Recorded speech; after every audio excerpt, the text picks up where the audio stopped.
Dan from the Red Curtain here for another day of our 13 Days of Halloween special. And I'm playing another Kitty Horror Show game today. It's one of two paid games. The other paid game by Kitty Horror Show is actually the sequel to the game that I played last time, which I'm probably going to play eventually because it was cool. I dig her style. It's very, very creepy. Ooh, alright, so this one's called Anatomy. Oh, how do I move? Oh, we're doing a WASD kind of thing. I have a feeling that this is going to be another one where sounds are just going to pop up out of nowhere. Oh my god, it's so dark. What is that? Oh, that's a chair. And a TV set? Can I turn the TV on? No? Okay. Oh my god, it's so dark. Do I have a flashlight? No, I don't. What is that? That definitely looks like people legs on the table, right? It's not just me. Either they're like cannibalism. Either they're cannibals, like sitting down to dinner, or, oh, that looks like the Halloween decorations you can get at Target. I don't really want to go in the unopened door yet. Oh, it's another unopened door. Oh, it's a locked door, I guess. Alright, guess I gotta go to the other one.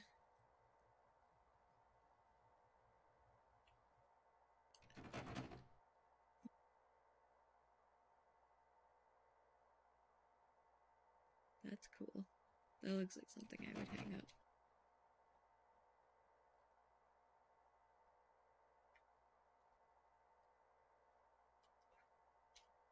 That was weird. I think it just glitched for a second. Oh. Ominous pizza box? Not a pizza box. Ominous book. How do I... Oh! Not a book still. How do I... Oh, that was pause, I'm guessing. Oh, there it is. There's my cursor. In the psychology of the modern civilized human being, it is difficult to overstate the significance of the house. Since as early as the Neolithic era, humankind has defined itself by its buildings. Buildings for worship, buildings for socializing, buildings for protection, even buildings for the commemoration of the dead. But of all the structures that mankind has invented for itself, there is little doubt that the house is that which it relies upon most completely for its continued survival.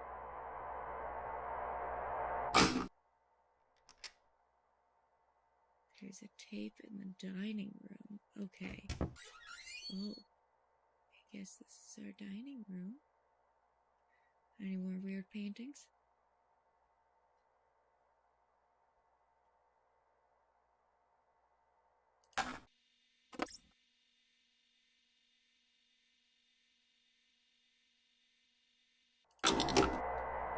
The house is one of the key elements that separates modern humanity from its more primitive antecedents.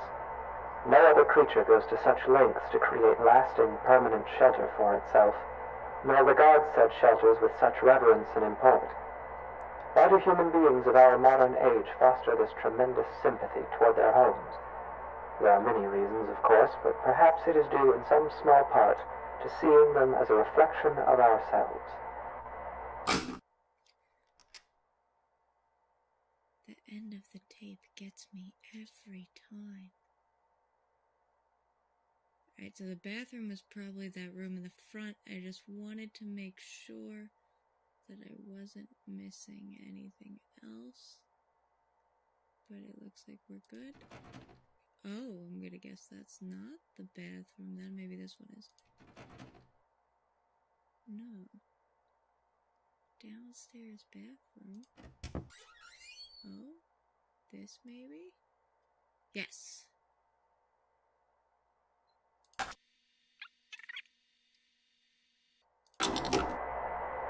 The anatomy of the house is such that this analogy is less superficial than at first it may seem.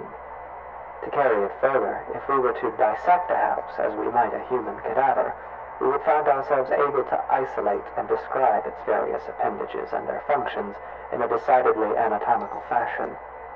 There is even a fair number of direct comparisons to be drawn between those organs of a house and those of a human body.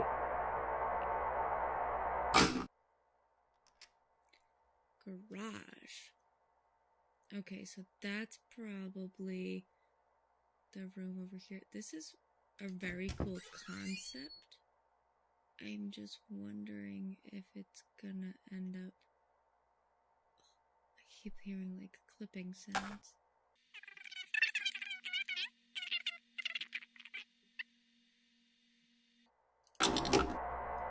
For example, let us examine the living room.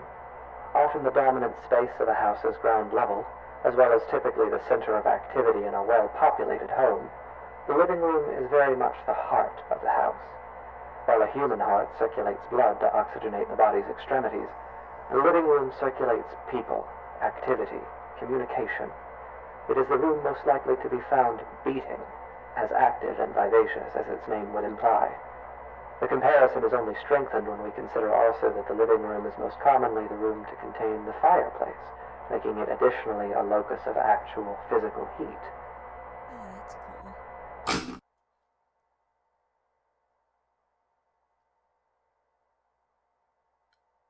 I guess... I assume that this is the living room? Yes.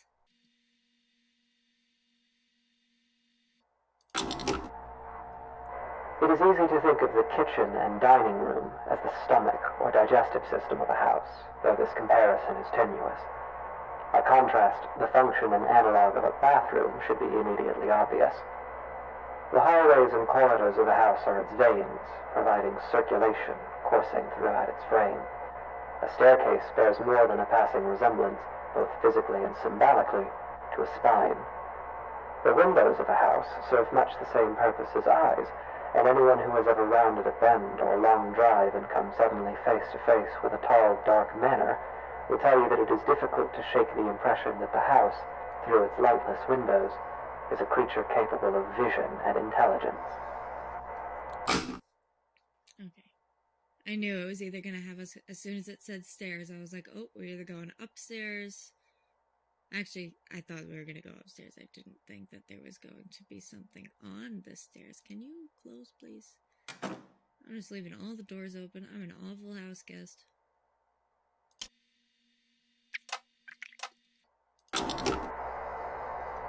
The bedroom is perhaps the room that most eludes direct comparison in this fashion. At a stretch, and allowing for a bit of poetic sympathy, it might be said that the bedroom is not unlike the human mind, or those parts of it which dictate thought and imagination. In the bedroom, dreams are dreamt, passions are ignited, epiphanies are experienced in cold sweat at early hours. In the bedroom is where people invariably spend the majority of their time, though comparatively little of it whilst conscious. Bedroom.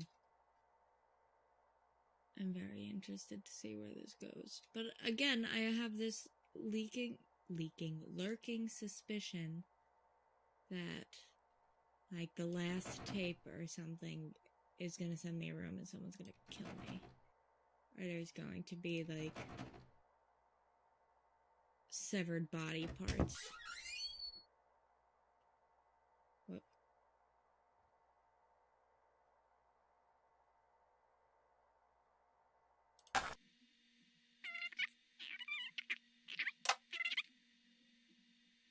You could, like, bring the tape recorder around with you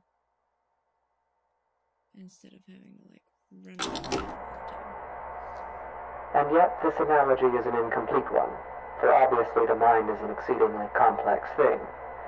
If the bedroom represents the thinking, dreaming part of the brain, then it is the basement that represents those lower, unconscious parts. The basement is dark.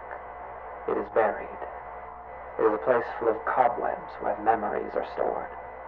A poignant comparison, truly, Often the unnerving uncertainty that comes with considering the deeper aspects of the human psyche is not unlike gazing down at the swimming blackness pooled at the bottom of a basement stairwell.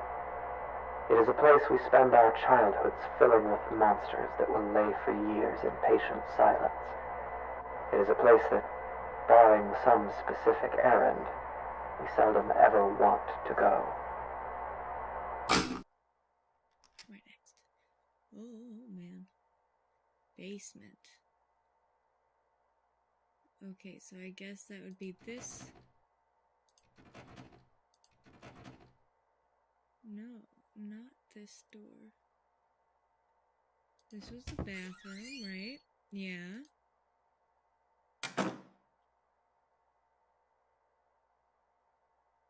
Is it this? Oh, yeah.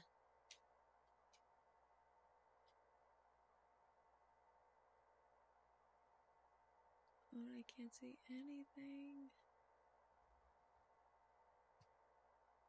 Okay.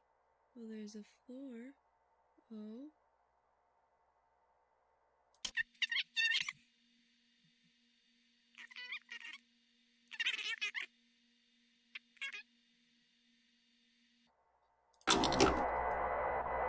Of course, this comparison, though appropriate, is a very heavy-handed one, and often the basement is little more than a storage space littered with the corpses of spiders and woodlice. While poets and psychoanalysts no doubt dread the thought of a dark basement, in truth, it is the bedroom, the waking mind, that place of dreams, which is actually the most frightening of all.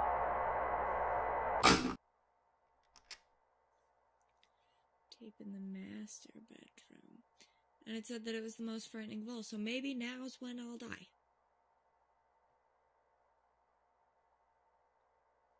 Is it you? Oh. Oh. Another pitch black room. How did you know? It was my favorite. Yeah, like my only real thing with this. Whoa. What are you? It is here, in the bedroom, that we are at our most vulnerable. Each night we shut our senses to the world for hours at a time, trusting in the house to keep us safe until next we wake. In this state of extreme vulnerability, we will spend something like 20% of our lives. Anything might stand beside us, watch us, keep us company until dawn, and we would never perceive it. We can only pray that the house will not let such things carry on as we sleep. In this way, during these hours, the bedroom seems less like a mind and more like a mouth. For it is here that the house is most likely to betray us. It is here that we place ourselves most at the house's mercy and spend each night hoping that it will not bite down.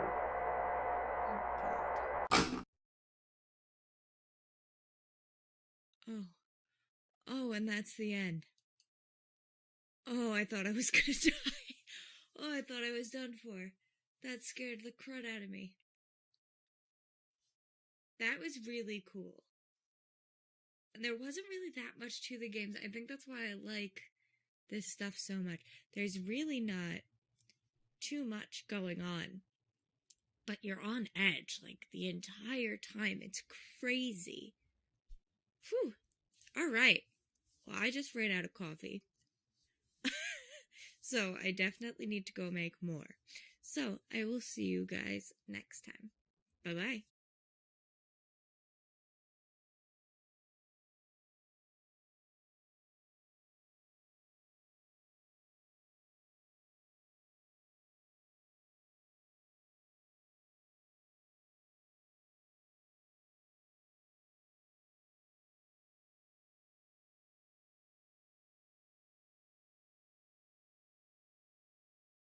Hey guys, if you'd like to see more, subscribe to the channel. That's too typical. Please subscribe! That's too desperate.